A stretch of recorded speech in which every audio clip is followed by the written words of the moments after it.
ইরানের president Ebrahim Raisi ইরানের প্রেসিডেন্টের মৃত্যুতে শোক জানালে কি কেউ শিয়া হয়ে যাবে? আমি ব্যক্তিগতভাবে তাকে খুব ভালোবাসতাম। তাকে দেখলে, তার চেহারা দেখে আমি আইডিয়া করতাম যে এই লোকটা তাওহীদবাদী একজন মানুষ, আল্লাহ ওয়ালা, ওহির নূর আমি তার মধ্যে দেখতাম। শিয়ারা কি সত্যিকার অর্থে মুসলিম? গোটা আরব বিশ্ব ব্যর্থতার পরিচয় তারা দিয়েছে। তারা তো প্রকাশ্যে ফিলিস্তিনের পক্ষে তারা দাঁড়ায়নি, প্রকাশ্যে তাদের পক্ষে তারা কথা বলেনি। প্রকাশ্যে যদি গোটা আরব বিশ্ব যদি বলতো এই করা যাবে না, আমরা তেল বন্ধ করে দেবো বা এটা বন্ধ করে দেবো, আমরা তোমাদের সাথে ইকোনমিক বয়কটে গেলাম, সাধারণ মানুষের সিম্প্যাথি কিন্তু ইরানিদের বা শিয়াদের পক্ষে চলে গেছে। বাহ্যত যদিও আমরা দেখি যে ফিলিস্তিনি ইস্যুতে সেখানে শিয়াদের কথা বলি, বিশেষ করে ইরানিদের কথা বলি, সেখানে তারা কিন্তু অনেক বেশি সমবেদনা তারা প্রকাশ করছেন, একাত্মতা তারা ঘোষণা করছেন। ইন্টারনালি বা আভ্যন্তরীণভাবে তারা কি করছেন না করছেন সেটা তো সাধারণ মানুষ জানে না। শিয়াদের মধ্যে সকল গোষ্ঠী, সবগুলো ফেরকাকে আপনি বাতিল ফেরকা বলে বলতে পারবেন না। মৃত মানুষকে নিয়ে কথাবার্তা বলা এটি কি আমাদের জন্য খুবই কল্যাণকর? আলেমরা কি জাতীয় কথাবার্তা বলতে পারেন? বলা কি কোনো প্রয়োজন আছে? আর এর মাধ্যমে কি সমাজে খুব বেশি কল্যাণ তৈরি হচ্ছে?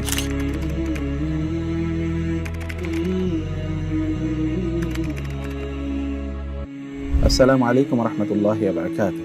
আলহামদুলিল্লাহ ওয়াসসালাতু ওয়াসসালামু আলা রাসূলিল্লাহ ওয়া আলা আলিহি ওয়া সাহবিহি ওয়া মাওয়ালা, আম্মা বা'দ। ইরানের প্রেসিডেন্টের মৃত্যুতে শোক জানালে কি কেউ শিয়া হয়ে যাবে? প্রথমত আমরা যেটি বলতে চাই তা হলো ইরানের প্রেসিডেন্টের মৃত্যুতে শোক জানানো যাবে কি না, এটি হলো এক নম্বর কথা। দুই নম্বর কথা হচ্ছে সেইখানে তার মৃত্যুতে কেউ যদি শোক জানায় তাহলে কি তিনি শিয়া হয়ে যাবেন কিনা, এবং তৃতীয়ত প্রশ্ন হচ্ছে আসলে শিয়াদের আকীদা কি এবং শিয়ারা কি সত্যিকার অর্থে মুসলিম কিনা। এই তিনটি বিষয়ে আমরা একটু আলোচনা করি। প্রথমত আমরা তৃতীয় বিষয়টি নিয়ে আমরা আলোচনা করি, তাহলে যে শিয়ারা কি সত্যিকার অর্থে মুসলিম। এমনকি শেখ বিন বাজ রাহিমাহুল্লাহ তিনি সহ গোটা পৃথিবীর বড় বড় স্কলাররা তারা একমত যে শিয়াদের সকল অংশ কিন্তু একই ধরনের বিশ্বাস বা আকীদা তারা লালন পালন করে না। শিয়াদের মধ্যে যারা ইমাম জাফর আস-সাদিক, যিনি ইমাম আবু হানিফা রাহিমাহুল্লাহ ছাত্র, মানে ইমাম আবু হানিফার শিক্ষক পর্যন্ত ছিলেন, তার যে মাসলাক অথবা তার যে মাযহাব, এটি তো আহলুস সুন্নাহ ওয়াল জামাতের অনেকেরই খুবই কাছাকাছি বা তাদের বক্তব্যের কাছাকাছি, এবং তিনি আহলুস সুন্নাহ ওয়াল জামাতের বড় বড় ইমাম যারা আছেন তাদের শিক্ষকও তিনি ছিলেন। ফলে আমরা শিয়াদের মধ্যে সকল গোষ্ঠী যতগুলো, প্রায় তাদের মধ্যে 72-73টি ফেরকা আছে, সবগুলো ফেরকাকে আপনি বাতিল ফেরকা বলে বলতে পারবেন না একেবারে, মানে সবগুলোই ধরুন বাতিল অথবা কমপ্লিটলি বাতিল, পরিপূর্ণভাবে বাতিল এ কথা বলতে পারবেন না। কিছু কিছু ফেরকার মধ্যে আহলুস সুন্নাহ ওয়াল জামাতের কথাবার্তার সাথে অনেক অনেক মিল রয়েছে। তো এত সাথে এটা শেখ বিন বাজ রাহিমাহুল্লাহের কথা পর্যন্ত। তো কিন্তু আধুনিক যুগে আমরা রাফিজি নামে বা যে শিয়াদেরকে আমরা দেখতে পাই, সত্যিকার অর্থে তাদের মধ্যে এমন অনেক আকীদা রয়েছে যে আকীদাগুলো আহলুস সুন্নাহ ওয়াল জামাতের আকীদার সাথে পরিপূর্ণভাবে সাংঘর্ষিক। যেমন আমরা দেখতে পাই সেখানে আলী রাদিয়াল্লাহু তাআলা আনহুকে নিয়ে তাদের অতি বাড়াবাড়ি, এবং ইমাম হোসেন রাদিয়াল্লাহু তাআলা আনহুকে নিয়ে তাদের অতি বাড়াবাড়ি, কারবালার সেই ঘটনাকে নিয়ে তাদের অতি বাড়াবাড়ি, এবং কারবালার মাটিগুলোকে পর্যন্ত তারা পবিত্র মনে করে, অন্য সকল মাটিগুলোকে তারা অপবিত্র মনে করে। কারবালার মাটির উপরেই কেবলমাত্র তারা সেজদা প্রদান করাটাকে তারা মনে করে যে এটাই তাদের একমাত্র মানে পবিত্র মাটি, অতএব এটার উপর সেজদা না করলে তাদের সালাত হবে না। এই বিষয়গুলো আমরা দেখতে পাই। এবং অন্যদিকে সাহাবায়ে কেরাম রাদিয়াল্লাহু তাআলা আনহুম আজমাইন, তাদের উপর তারা যেভাবে গালিগালাজ বর্ষণ করে, এটি মুসলিমদের মানে তাদের কলিজায় অবশ্যই রক্তক্ষরণ হবেই। আবু বকর, ওমর, ওসমান রাদিয়াল্লাহু তাআলা আনহুম আজমাইন এবং আয়েশা রাদিয়াল্লাহু তাআলা আনহাকে নিয়ে তারা যেভাবে বক্তব্য দেয়, এমনকি যদি কেউ শিয়া হতে যায়, আপনি যদি এখনো ইউটিউবে যদি আপনি সার্চ দেন তাহলে আপনি দেখবেন যে অসংখ্য ভিডিও এরকম রয়েছে, যে ভিডিওতে আপনি দেখবেন যে কেউ যদি শিয়া হতে চায় বা মুসলিম হতে চায়, শিয়া মুসলিম যদি হতে চায়, তাহলে তাদেরকে বলতে হয় যে আশহাদু আল্লা ইলাহা ইল্লাল্লাহ, আশহাদু আন্না মুহাম্মাদার রাসূলুল্লাহ, আশহাদু আন্না আলিয়ান ওয়ালিয়ুল্লাহ, এবং আশহাদু আন্না আবু বকর ওয়া উমর ওয়া উসমান মুনাফিকিন মিন আদাইল ইসলাম ওয়াল মুসলিমিন ওয়া আদাইর রাসূল। মানে তারা বলবে যে আমরা এই সাক্ষ্য প্রদান করছি যে আল্লাহ সুবহানাহু ওয়া তাআলা ছাড়া কোনো ইলাহ নাই, রাসূল ইসলাম তিনি আল্লাহর নবী এবং আল্লাহর রাসূল, এই আলী রাদিয়াল্লাহু তাআলা আনহু আল্লাহর বন্ধু বা আল্লাহর ওয়ালি, এবং তারপরে আমরা সাক্ষ্য প্রদান করছি আবু বকর, ওমর এবং ওসমান এরা ছিলেন মুনাফিক, এই উম্মার সবচেয়ে বড় শত্রু, রাসূল ইসলামের সবচেয়ে বড় শত্রু, রাসূল ইসলামের জন্য সবচেয়ে এবং আহলে বাইতের সবচেয়ে বড় শত্রু। এগুলো বলে আয়েশা রাদিয়াল্লাহু তাআলার ব্যাপারে বলেন তিনি ছিলেন মানে একজন যদি ব্যভিচারিণী নারী, এগুলো সাক্ষ্য প্রদান করে তারপরে তাদেরকে ঈমান আনতে হয়।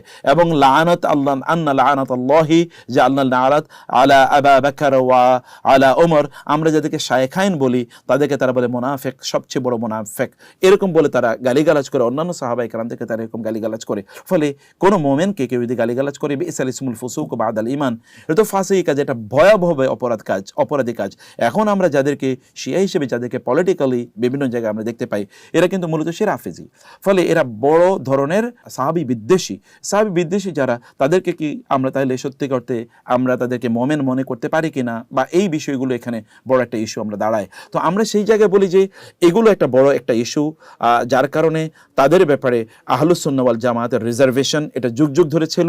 এটা সেই মানে কারবালার ঘটনার পর থেকে শুরু করে ইমাম আবু হানিফা, আমাদের 4 ইমামের কথা বলছি, এবং পরবর্তী যত বড় মুসলিম স্কলার এসেছেন, ইবনে তাইমিয়া রাহিমাহুল্লাহ সহ সকলেই কিন্তু তাদের ব্যাপারে আমাদেরকে সতর্ক করেছেন যে তাদের মধ্যে এই আকীদা বা ইত্যাদি বিশ্বাস তাদের মধ্যে রয়েছে।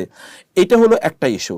আর কিন্তু এর বাইরে পরবর্তী যে ইস্যুটি, সেটি আমরা একটু আলোচনায় নিয়ে আসতে চাই। তা হলো যে আরব বিশ্বের যে প্রেক্ষাপট, আরব বিশ্ব বিশেষ করে ফিলিস্তিনকে কেন্দ্র করে আমরা একটা ভয়াবহ এক ধরনের সেন্সিটিভিটি আমরা দেখতে পাই, সেটা ইমোশনাল একটা জায়গা আছে। আমরা দেখতে পাই যে বাহ্যত যদিও আমরা দেখি যে ফিলিস্তিনি ইস্যুতে সেখানে শিয়াদের কথা বলি, বিশেষ করে ইরানিদের কথা বলি, সেখানে তারা কিন্তু অনেক বেশি সমবেদনা তারা প্রকাশ করছেন, একাত্মতা তারা ঘোষণা করছেন। ইন্টারনালি বা আভ্যন্তরীণভাবে তারা কি করছেন না করছেন সেটা তো সাধারণ মানুষ জানে না, বরং সাধারণ মানুষ দেখে যে তাদের পক্ষে তারা কথা বলছে। এবং তাদের ইসরায়েলে আমরা দেখেছি যে সেখানে তারা পর্যন্ত ড্রোন হামলা বা তারা সেখানে মিসাইল হামলা করেছে, এগুলো আমরা বিভিন্ন জিনিস আমরা দেখেছি। যদিও এখানে আভ্যন্তরীণভাবে বিষয়টা ভিন্ন, কিন্তু অ্যাপারেন্টলি বাহ্যত তারা এই কাজগুলো করেছে। এই কাজগুলো করার কারণে গোটা পৃথিবীতে মুসলিমরা আমরা দেখতে পাই একটা বিশাল অংশ তারা এদের প্রতি একটা সিম্পেথাইজার, মানে সেখানে তাদের একটা সিম্পেথি আছে, তাদের প্রতি একটা সিম্পেথি আছে। এই সিম্পেথিটাকেই সামনে রেখে সাধারণ মানুষ যখনই তাদের উপর কোনো আক্রমণ হয় অথবা তাদের প্রেসিডেন্ট যখন মারা যায়, তখন তারা এখানে শোকাহত হয়, তারা তখন ইন্না লিল্লাহি ওয়া ইন্না ইলাইহি রাজিউন তারা এটা বলে। কারণ সাধারণ মানুষের তো এত কিছু জানার কথা নয়, সাধারণ মানুষ এত বিষয় দেখতে পায় না। যদিও তাদের এই যে মানে শিয়াদের অথবা ধরুন আমরা তাদের যে পলিটিক্যাল যে সকল মানে লিডারশিপ যারা রয়েছে, তাদেরকে আমরা দেখি যে তারা সিরিয়াতে কি করেছে, অথবা যদি আমরা দেখি ইরাকে তারা কি করেছে, তারা জর্ডানে কি করেছে, অথবা তারা ইয়েমেনে তারা কি করেছে, এই জায়গাগুলোতে আমরা দেখতে পাই। এবং গোটা আরব বিশ্বকে কেন্দ্র করে তাদের একটা ছক আছে, তারা এইটাকে একটা ইনস্টেবিলিটি তৈরি করেছে। তারা এখানে বহু অসংখ্য লোককে তারা হত্যা করেছে, এমনকি সিরিয়াতে আহলুস সুন্নাহ ওয়াল জামাতের বা সুন্নিদেরকে তারা হত্যা করেছে, ইরাকে তারা সুন্নিদেরকে হত্যা করেছে, সেখানে তাদেরকে সুন্নি নাম পেলেও তারা সেখানে তাদেরকে বিভিন্নভাবে জুলুম নির্যাতন করে। এগুলো অসংখ্য জিনিস আমরা জানি, কিন্তু এই জানাটা কতজন মানুষের মধ্যে আছে? সাধারণ মানুষ তো এগুলো জানে না। ফলে সাধারণ মানুষ যখন দেখে ফিলিস্তিন ইস্যুতে তারা যখন ঝাঁপিয়ে পড়ে বা তারা যখন কথা বলে, যদি ইন্টারনালি আমরা বলছি কি সেটা একটা ভিন্ন বিষয়, কিন্তু যখন এক্সটার্নালি ওপেনলি তারা যখন ঝাঁপিয়ে পড়ে, তখন সাধারণ মানুষের সিম্পেথি তাদের পক্ষে যায়। এই জায়গাটাতে গোটা আরব বিশ্ব ব্যর্থতার পরিচয় তারা দিয়েছে। তারা তো প্রকাশ্যে ফিলিস্তিনের পক্ষে তারা দাঁড়ায়নি, প্রকাশ্যে তাদের পক্ষে তারা কথা বলেনি। প্রকাশ্যে যদি গোটা আরব বিশ্ব যদি বলতো যে এই করা যাবে না, আমরা তেল বন্ধ করে দেবো বা এটা বন্ধ করে দেবো, আমরা তোমাদের সাথে ইকোনমিক বয়কটে গেলাম, যেমনিভাবে আমরা দেখি ডাচে যখন রাসূল ইসলামের বিরুদ্ধে, অথবা যদি আমরা ফ্রান্সে রাসূল ইসলামের বিরুদ্ধে যখন কার্টুন তৈরি হলো অথবা সিনেমা তৈরি হলো, গোটা আরব বিশ্ব যখন তাদের প্রোডাক্ট বয়কট করলো, এবং রিসেন্টলিও আমরা দেখি যখন ইসরায়েলি প্রোডাক্ট বিভিন্ন দেশে আরব বিশ্বে এবং মুসলিম বিশ্বে বয়কট করা শুরু হলো, তখন কিন্তু তাদের টনক নড়েছে। আরব বিশ্বকে এই কাজটি করতে পারতো না যে ফিলিস্তিনের উপরে জুলুম তোমরা বন্ধ করো, আদারওয়াইজ তোমাদের পণ্যগুলো আমরা বয়কট করব। এই জায়গাটিতে সাধারণ মানুষের সিম্প্যাথি কিন্তু তখন মানে ইরানিদের বা শিয়াদের পক্ষে চলে গেছে, সুন্নিদের অথবা আরব বিশ্বের সুন্নি যে অংশ সে অংশে যায়নি। এটি কিন্তু আমরা মনে করি তাদের একটা পলিটিক্যাল দূরদর্শিতা অথবা লিডারশিপের একটা ব্যর্থতা। এই জায়গাটিতে এই একটা পয়েন্টে আমরা এখন দাঁড়িয়ে আছি। এই পয়েন্টে দাঁড়িয়ে থাকার কারণে আমরা সাধারণ মানুষ যদি তারা যদি মারা যায়, তাহলে সেই ক্ষেত্রে যদি ইন্না লিল্লাহ পড়া হয়, সেই ক্ষেত্রে আমরা মনে করি না যে এটা বড় ধরনের কোনো অপরাধ তারা করেছে, অথবা এই সকল ব্যক্তিরা তারা ইন্না লিল্লাহি ওয়া ইন্না ইলাইহি রাজিউন বলে তারা শিয়া হয়ে গিয়েছে, এটা আমরা মনে করি না। তাছাড়াও তারা যদি ধরুন সাহাবায়ে কেরামদেরকে তারা যদি গালিগালাজ করে বা অন্যান্য যে সকল ইস্যুগুলো বলেছি, কমপক্ষে তারা লা ইলাহা ইল্লাল্লাহ বলে, মুহাম্মদুর রাসূলুল্লাহ বলে, এতটুকু জায়গায় যদি কেউ তাদেরকে মুসলিম হিসেবে মনে করে, তাহলে তারা মনে করতে পারে। আর এরকম কোনো ব্যক্তি যদি মারা যায়, তাহলে তার জন্য ইন্না লিল্লাহি ওয়া ইন্না ইলাইহি রাজিউন এটি বলা কোনো অবস্থায় এটা নিষিদ্ধ নয়, বরং তার জন্য আপনি দোয়া করতে পারবেন না। That is a different issue.